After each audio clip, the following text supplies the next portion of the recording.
Et nous commençons tout de suite avec Investir responsable, le rendez-vous dédié à l'investissement durable ou responsable ou encore à impact de Smart Patrimoine. Et nous avons le plaisir d'être en plateau avec Anne-Catherine Husson-Traoré, directrice générale de Novetic. Bonjour Anne-Catherine Husson-Traoré. Bonjour Nicolas. Bienvenue sur le plateau de Smart Patrimoine. On va essayer de comprendre ensemble comment investir en prenant en compte la biodiversité. On ne parle pas de climat aujourd'hui, mais bien de biodiversité, même si évidemment les deux sont liés. Et pourquoi parle-t-on de biodiversité début 2023 ? C'est parce que l'année 2022 s'est terminée sur la COP 15 qui a eu lieu à Montréal, qui aurait dû avoir lieu en Chine, mais qui a eu lieu à Montréal, où 190 États ont trouvé un accord visant à protéger, ou en tout cas un peu plus protéger la biodiversité sur la planète. On a notamment évoqué la création d'aires protégées sur 30% de l'espace planétaire. Et c'est un accord finalement qui rejoint celui de l'accord de Paris sur le climat. C'est un peu l'idée. Oui, c'est là où il y a un rapport avec l'investissement. C'est-à-dire qu'en fait, un peu à la surprise générale, finalement, on est sorti de cette COP, donc un processus onusien qui rassemble tous les pays, l'idée que sur 23 thèmes, il fallait absolument faire des transformations. On a un cap, puisque en plus, on doit tenir ses objectifs d'ici 2030. Bien sûr. Alors, bien évidemment, probablement, comme l'accord de Paris, ils ne seront pas forcément tenus, mais par contre, ils posent un cadre. Et à partir du moment où on a un cadre, des objectifs, des problèmes identifiés comme nuisant très clairement à la biodiversité, là, on peut commencer à travailler, d'une part, à regarder comment les entreprises traitent cette question, puisqu'elles ont par nature, surtout si elles sont industrielles, agroalimentaires, des impacts et une dépendance, puisqu'il y a deux dimensions en fait d'un point de vue financier, c'est évaluer l'impact de l'entreprise sur la biodiversité, mais évaluer aussi sa dépendance à la biodiversité. Donc le niveau de risque auquel elle fait face, si jamais il y avait une évolution... J'allais dire souvent, le plus simple à comprendre, c'est l'industrie agroalimentaire. C'est-à-dire que si effectivement il n'y a plus d'eau, il n'y a plus de fruits, il n'y a plus de légumes, par définition, ou il n'y a plus de veaux, de vaches couvées et autres. Bien sûr, oui. Là, par définition, l'industrie agroalimentaire, elle va totalement devoir se transformer, s'adapter, et un certain nombre d'acteurs vont disparaître. C'est beaucoup moins évident pour d'autres métiers, mais par exemple qui sont très dépendants de l'eau.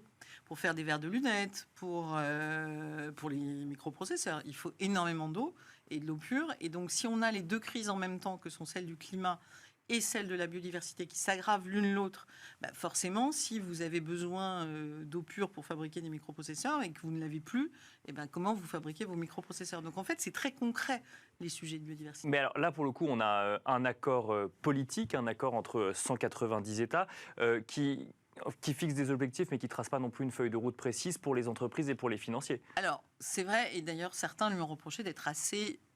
comment on dirait, mou du genou, c'est vraiment timide sur la question de la finance et des entreprises. C'est un peu global, comme vous l'évoquiez, les 30%. Mais en fait, ce qui est intéressant, c'est qu'il y a quand même 23 objectifs. Et dans ces 23 objectifs, on voit bien que certains concernent à la fois l'économie et la finance. Il y a réduire la pollution, par exemple. Par définition, ça peut impacter. Bien sûr, oui. Et quand même, il y a une formulation qui est implications et mesures concrètes d'aide de la part du domaine de la finance durable et favoriser la divulgation des entreprises.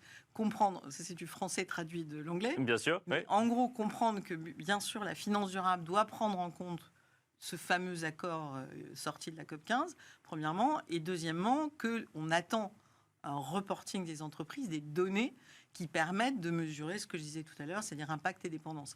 Et ça, c'est quand même aussi important, puisque aujourd'hui, sur la biodiversité, honnêtement, on est très en retard par rapport aux questions climatiques, c'est-à-dire les empreintes biodiversité des entreprises ou l'évaluation de la contribution biodiversité d'un fonds. On est vraiment sur une toute petite niche aujourd'hui de l'offre de fonds durables. Surtout, on a une méthode de calcul aujourd'hui pour un fonds ou pour une entreprise Très clairement, on est en train... Alors, il y a un certain nombre d'acteurs, dont une filiale de la Caisse des dépôts qui s'appelle CDC Biodiversité, qui cherche une sorte de Graal qui serait l'équivalent de la tonne de CO2 pour la biodiversité. Mais vous imaginez bien la complexité de ce type d'outils. Alors, il y a des choses qui sont en train de s'élaborer, mais finalement... Comme quand on parle de biodiversité, on parle de la nature, on parle de choses très concrètes, on parle de la pollution plastique, on parle de la dépendance à l'eau, on parle de la dépendance à tel et tel écosystème. Donc en fait, vous pouvez non pas avoir une vision globale d'une empreinte biodiversité, mais vous pouvez très bien regarder comment telle ou telle entreprise ou tel ou tel fonds adresse le sujet. Donc si on prend les entreprises, aujourd'hui, Coca-Cola est considéré par exemple comme le premier pollueur plastique dans le monde. Bien sûr. Ce qui n'est pas forcément directement vrai, puisque ce n'est pas lui qui fabrique les bouteilles plastiques. En revanche, comme c'est ces bouteilles avec sa marque qu'on retrouve, aujourd'hui, la question, par exemple, biodiversité pour ce genre d'acteurs de l'agro-industrie, c'est vraiment comment il réduit sa pollution plastique, puisque c'est un moyen de réduire son empreinte biodiversité. Donc la production de plastique pourrait être un critère parmi d'autres pour regarder l'impact positif ou négatif d'une entreprise sur la biodiversité. Alors bien sûr, d'autant plus qu'en ce moment, se négocie particulièrement en 2023 un traité global, international, pour justement réduire la pollution plastique. Autre question, les pesticides.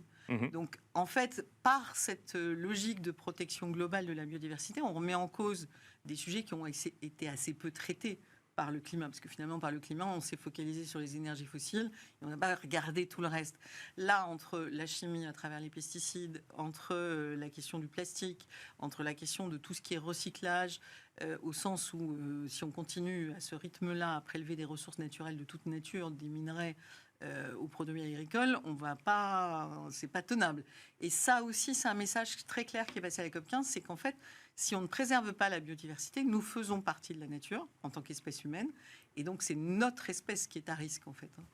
Alors, quand on est épargnant et qu'on veut prendre en compte un certain nombre de valeurs dans ses choix d'investissement, il y a des critères ESG pour tout ce qui est donc environnement, sociétal ou gouvernance. Il n'y a pas il y a pas la biodiversité qui est comprise dedans. Comment est-ce qu'on intègre un biais biodiversité dans ces placements? Est-ce qu'on peut le faire aujourd'hui concrètement? Alors, effectivement, et vous allez parler de préférence ESG, on voit bien qu'aujourd'hui, c'est un grand tout dans lequel chacun met des choses différentes.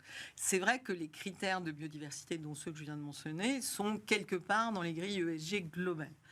Pour avoir vraiment un peu de fléchage, on a aujourd'hui une petite partie du marché qui sont des fonds verts thématiques avec, on va dire, une forte exigence environnementale, donc qui, en gros, ont une approche positive de sélection de solutions environnementales plutôt protectrices de la biodiversité et qui, pour être cohérents, ont une politique d'exclusion qui s'applique aux plus grands destructeurs de la biodiversité. Alors, donc les plus grands utilisateurs de pesticides, par exemple. Alors, par exemple, on avait sorti en septembre 2021, donc il y a un peu plus d'un an, une étude là-dessus.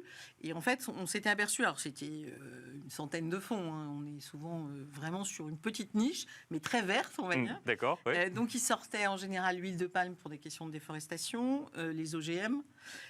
Tout ce qui est pâte à papier, parce que ça c'est vraiment très très très polluant comme type de processus, les pesticides, l'élevage intensif. Il y a en particulier beaucoup de grosses entreprises type élevage brésilien, etc., qui sont exclues de ce genre de portefeuille, mais aussi éventuellement l'exploitation minière et forestière. On voit effectivement que la question de l'exploitation du bois, par exemple, est remise en cause en Suède, mais aussi au Brésil.